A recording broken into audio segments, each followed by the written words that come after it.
ही निवडणूक चुरशीची आहे, पण या निवडणुकीमध्ये निश्चितपणे मागच्या 2 निवडणुकात झालं तसं झालेलं नाही आहे. इथे विशाल पाटील खूप जोरात.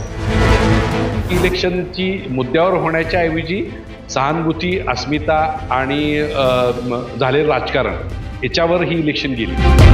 नेते जर बाजूला सोडले तर सगळे कार्यकर्ते, पदाधिकारी, सगळे अपक्ष उमेदवार विशाल पाटलांच्या सोबत होते. मला वाटतं काँग्रेस कार्यकर्त्यांना जिल्ह्यातल्या व्यक्त होण्यासाठी पहिल्यांदा अशी संधी मिळाली आणि त्यांनी ती फार मोठ्या प्रमाणात दाखवून दिली आहे.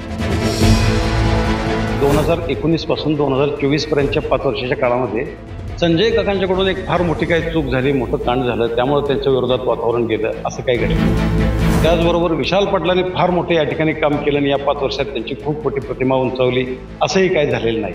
देशा लोकसभेच्या निवडणुकीत महाराष्ट्रामधली सांगली लोकसभा ही निवडणूक चांगलीच गाजली, चर्चेत राहिली. कारण याचं होतं की काँग्रेसचे नेते विशाल पाटील यांनी बंडखोरी करत ही निवडणूक तिरंगी केली आणि सध्या हे वेगवेगळ्या चर्चा सुरू आहेत. यात जाणून घेण्यासाठी आपल्यासाठी काही ज्येष्ठ पत्रकार आहेत, त्यांच्याकडून जाणून घ्या कशा पद्धतीनं सांगली लोकसभेची हवा काय आणि चर्चा काय.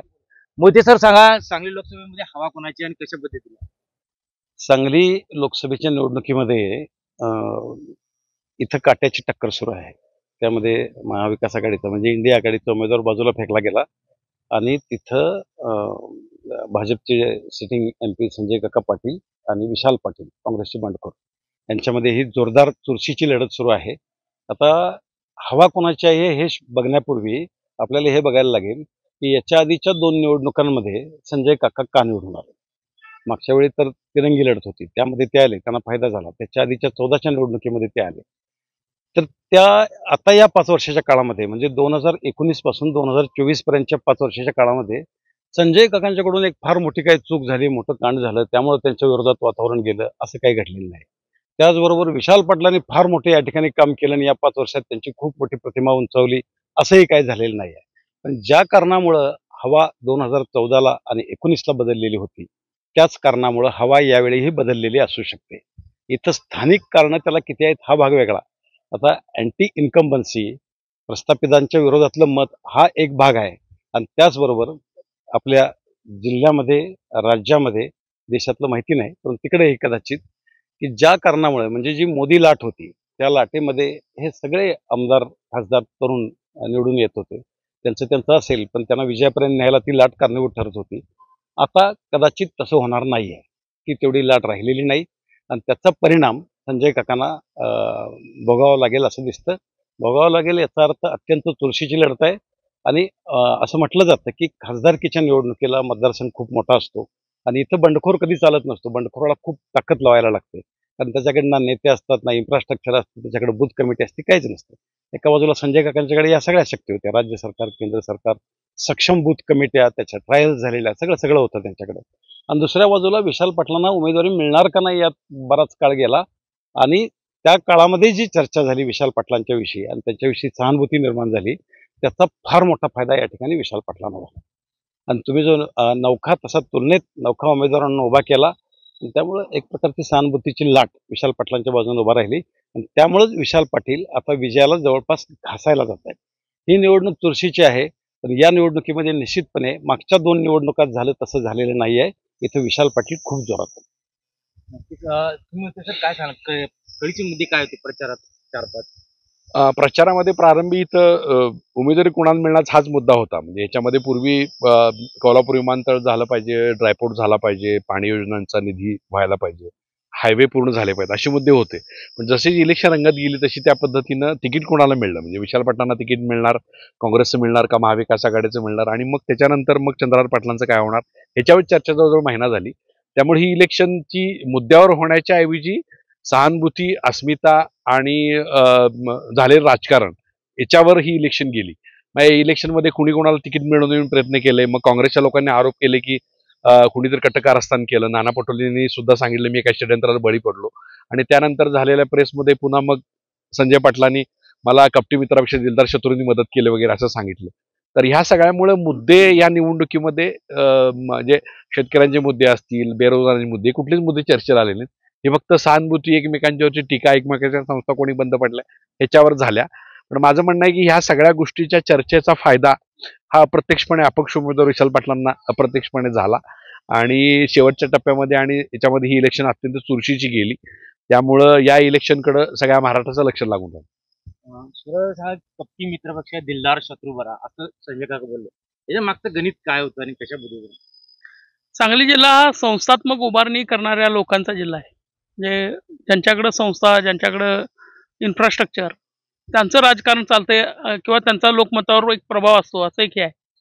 जिल्ह्यातल्या नेत्यांचे त्यामुळं प्रत्येक वेळेला जे वाद होतात ते संस्था आणि मोठ्या संस्थांच्या नेतृत्वामुळे. जे दादा घराणं आणि राजाराम बापूंचं घराणं यांच्यामधला जो वाद आहे, तो वाद किंवा भाजपमध्ये पृथ्वीराज देशमुख आणि संजय काका या दोन प्रतिस्पर्ध्यांचा वाद हा संस्थांवरच्या वर्चस्वासाठीचा वाद होता, हा स्पष्ट आहे. त्यामुळं राजकारणामध्ये जरी एका पक्षात असले किंवा एका आघाडीत असले तरी ते मित्र म्हणून वावरत असले तरी एकमेकाच्या बाबतीतलं राजकारण हे त्यांचं वेगळं होतं. त्यांचा सांगण्याचा अर्थ असा होता की शत्रूचा शत्रू तो आपला मित्र या पद्धतीनं एकमेकाला मदत करणारे हे जे नेते आहेत.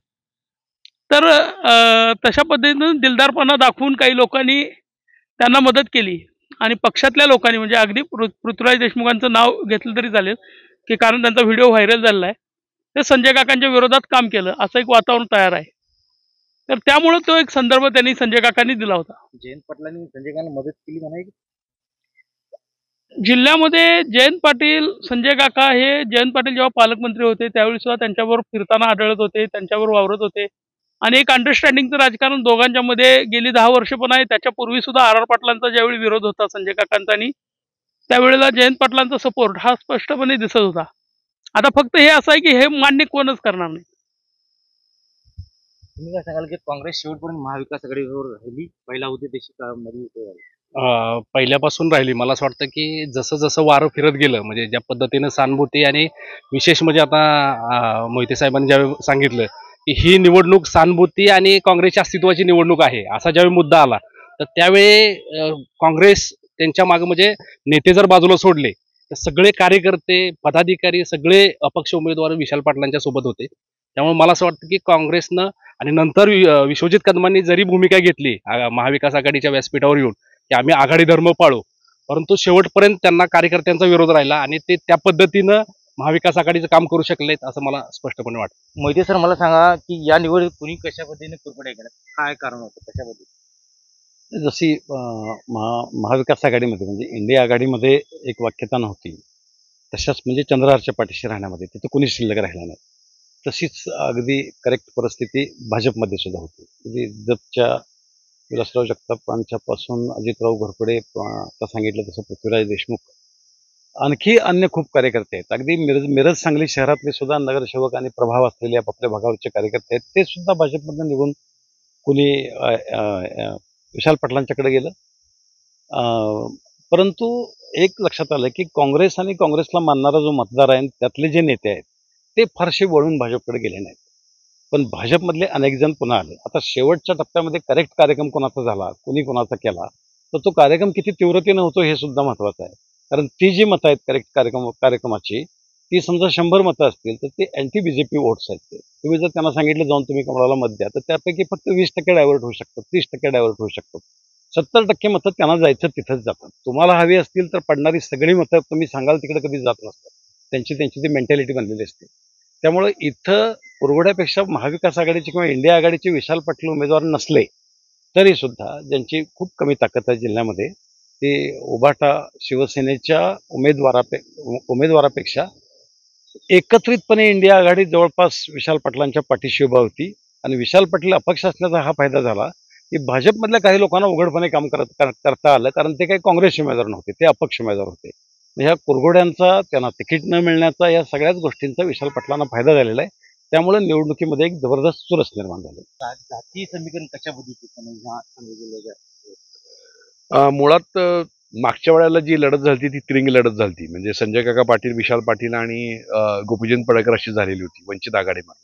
त्यावेळेला जाती समीकरण ही थोडीशी वंचित आघाडीच्या बाजून होती. त्यावेळेला धनगर समाज हा कॉन्सोलिडेटेड झालेला होता गोपीचंद पडळकर, दलित समाजाची मतं झालेली, MIM त्यावेळेला एकत्र असल्या मुस्लिम समाजाची मतं सुद्धा झाली. त्यामुळे जाती समीकरण ही वंचित आघाडीच्या बरोबर असल्यामुळं जवळजवळ 3,03,000 मतं गोपीचंद पडळकरांनी घेतली होती.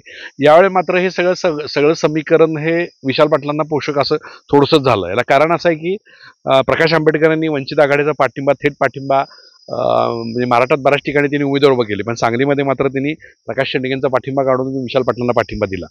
आणि प्रकाश आंबेडकरांनी सांगलीमध्ये मिरजेमध्ये एक सभा पण घेतली आणि सुजात आंबेडकर त्यांचे चिरंजीव 2 सभा घेतल्या.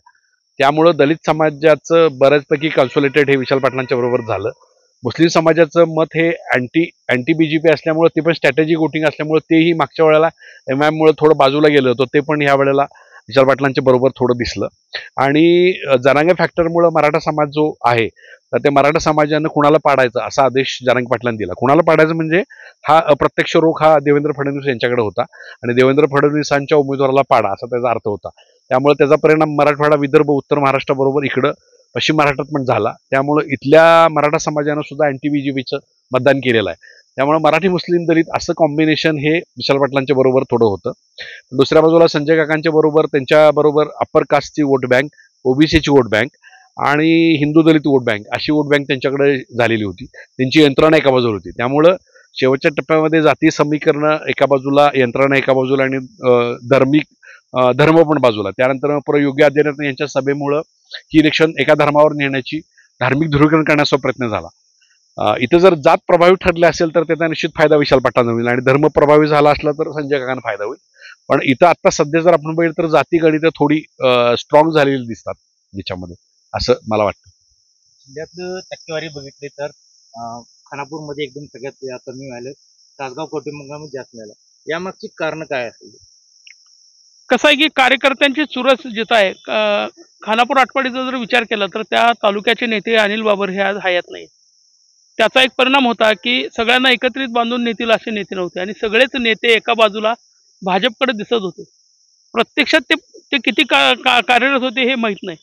त्याचा परिणाम असा आहे की त्यांच्याकडून झालेलं जे दुर्लक्ष होतं आणि त्याच्याबरोबरीनं अनिल बाबरांना श्रद्धांजली वाहण्यासाठी आम्ही काही विरोधी मतदान करू संजय काकांच्या, असा एक फॅक्टर बऱ्यापैकी चालला होता.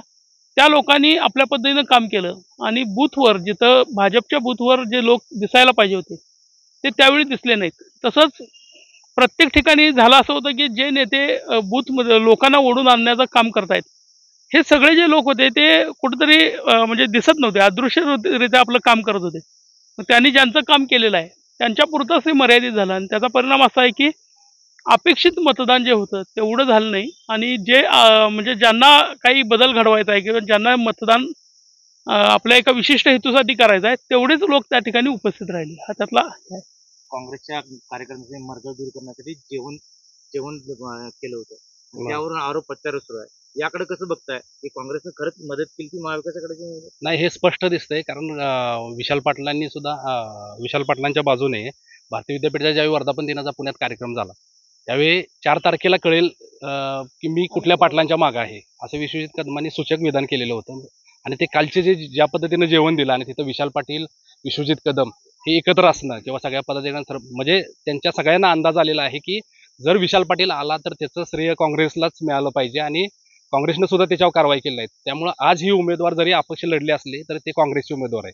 हा जरी जेवणाच्या अनुषंगानं हे स्पष्ट झालेलं आहे, तरी दुसरा एक मला मुद्दा अजून एक सांगायचा आहे की आत्ताची ही जी निवडणूक होती ही पक्षाचा केडर विरुद्ध कार्यकर्ते, म्हणजे उभाटानं किंवा जे महाविकास आघाडी महायुतीनं विचार काय केला चंद्रहारची उमेदवारी देताना सुद्धा की महाविकास आघाडीचा उमेदवार असेल तो महाविकास आघाडीचा उमेदवार दिला की सगळे पक्ष एकत्र येऊन काम करतील, नेत्यांनी सांगेल तसे कार्यकर्ते काम करतील. परंतु इथं उलटी परिस्थिती झाली की प्रत्येक वेळी नेता सांगेलच त्या पद्धतीनं कार्यकर्त्यांनी आम्ही काम करायचं का हे असं सांगून शिवरायांनी ज्या पद्धतीने सांगेल की महाविकास आघाडीतले आणि महायुतीतले सगळे नेते आघाडी धर्माबरोबर होते, व्यासपीठावर होते, परंतु त्यांची सगळी फळी म्हणजे सेकंड फळी म्हणा पदाधिकारी कार्यकर्ते सगळे विशाल पाटलांच्या बाजूने होते.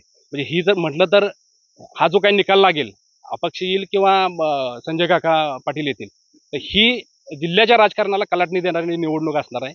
मला असं वाटतं की ही नेत्यांच्या विरुद्ध कार्यकर्त्यांची निवडणूक अशा पद्धतीनं ही निवडणूक झालेली आहे. तुम्ही सांगा की ह्या निवडणुकीत एक वाघ म्हणून एक चर्चेचा शब्द निघाला, काय त्यावर काय? याच्यामध्ये असं झालं ते की इलेक्शन ज्या वेळेला झालं तर त्यावेळेला इथं महाविकास आघाडीला जागा ही शिवसेनेने घेतली आणि त्यावेळेला इथं उमेदवार विश्वजित कदमांनी खूप प्रयत्न केलेले होते आणि त्यानंतर संजय राऊतांनी त्यांचं विमान गुजरातला जाणार असा प्रत्यक्ष टीका केलेली होती.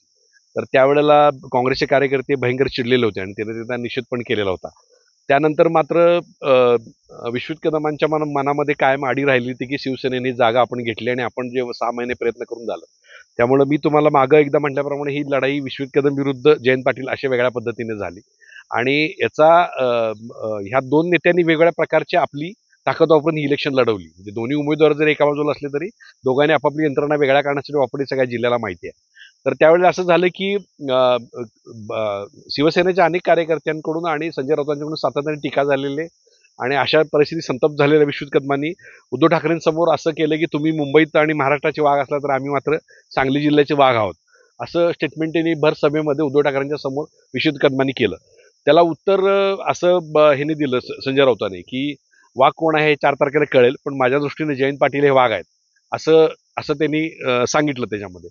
ह्याच्यामुळे पुन्हा विश्वजित कदम आणि सगळे लोक भडकले. म्हणजे आता तुम्ही जे स्नेहभोजनाचा विषय काढला तर हे स्नेहभोजन आणि हे सगळं ह्याच गोष्टीमुळे झालं की वाघ कोण आहे हे सिद्ध करायची वेळ आहे आणि सगळ्या लोकांनी वाघ कोण आहे सिद्ध करण्यासाठी निवडणूक हातात घ्या असा विषय झाला. त्यामुळे काँग्रेसचं संपूर्ण केडर विश्वजित कदमांसह सगळे लोक हे थेटपणे मैदानात विशाल पाटलांचे उतरले आणि मग 4 तारखेला कोण वाघ आहे हे करायचं झालं. आणि आता पाटील सर म्हणले की पुण्याच्या कार्यक्रमामध्ये झालं तर कुणाच्या पाटलांच्या बरोबर आहे ते अप्रत्यक्ष असंच आहे. म्हणजे तुम्ही जर सोशल मीडियाला बघितलं तर वाघाचं चित्र, त्यानंतर वाघ कोण आहे 4ला हे आत्तापासून सोशल मीडिया सुरू झालंय.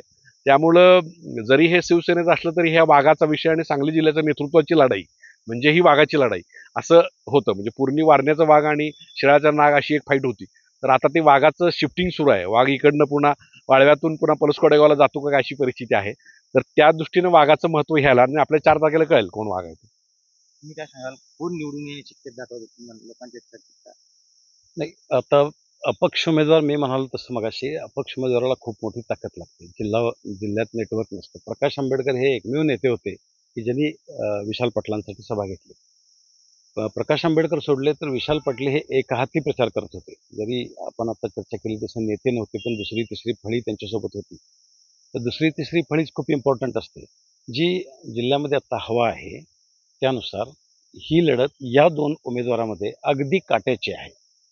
त्याच्यामध्ये कुणी निवडून येईल हे सांगता येत नसलं तरी विशाल पाटलांनी यंत्रणेशिवाय म्हणजे कुठलीही यंत्रणा त्यांच्याकडे नसताना एक हाती मोठी फाईट दिली. याचं कारण हे होतं की सामान्य मतदार, काँग्रेसला मानणारे मतदार त्यांच्या पाठीशी होते. त्यामुळं ही निवडणूक अत्यंत चुरशीची आहे आणि काय होईल निकाल त्याचा सांगता येईल का इतपत ही चुरस यामध्ये सांगता येणार नाही अशी आहे. तुम्ही काय सांगाल, कोण निवडून येऊ शकते? माझे जरा विचार वेगळे आहेत. मोहिते सरांनी सांगितले हे सत्य आहे, पण झालेलं असं आहे की या सगळ्या प्रयत्नात 35 वर्षानंतर वसंतदादा म्हणजे त्यांच्या मृत्यूनंतर अचानक इतक्या मोठ्या प्रमाणात अवतीर्ण झालेत. वसंतदादा गट, वसंतदादा घराणं. मदन पाटलांच्यावर यापूर्वी एकदा अन्याय झाला म्हणून एक भावना निर्माण होऊन त्यांना विधानसभेची संधी मिळाली होती. तर त्यांनी ती ताकद दाखवून दिली होती. त्यानंतर मला वाटतं काँग्रेस कार्यकर्त्यांना जिल्ह्यातल्या व्यक्त होण्यासाठी पहिल्यांदा अशी संधी मिळाली आणि त्यांनी ती फार मोठ्या प्रमाणात दाखवून दिली आहे. त्याचा जर विचार केला आणि संघ आणि भाजप यांच्यामध्ये असलेला अंतर्गत विरोध, कारण बाहेरचे लोक आणि संघातले लोक वगैरे या सगळ्या बाबी आणि जर आत्ताच जिल्ह्यातल्या भाजपची अवस्था बघितली तर तो विखुरलेल्या अवस्थेत आणि सगळ्यांच्या विरोधात एकामेक नेत्यांचे स्टेटमेंट यायला लागले. याचा जर विचार केला तर एकत्रितरित्या भाजप लढू शकलेलं नाही.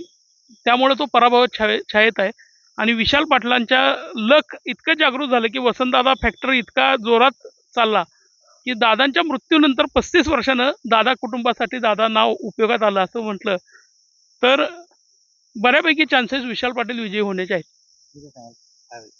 2004ला मै हून लोकांनी आमदारकीच्या निवडणुकीला मदन पाटलांना तसं होऊ शकेल. हो, त्याच पद्धतीनं जे पार्ट 1 आणि हा पार्ट 2 आहे अशी चर्चा बरोबर सोशल मीडियामध्ये सुरू झाली आणि तसं वातावरण त्यांनी तयार करायचा प्रयत्न केला आणि तसा प्रतिसाद त्यांना जबरदस्त मिळाला.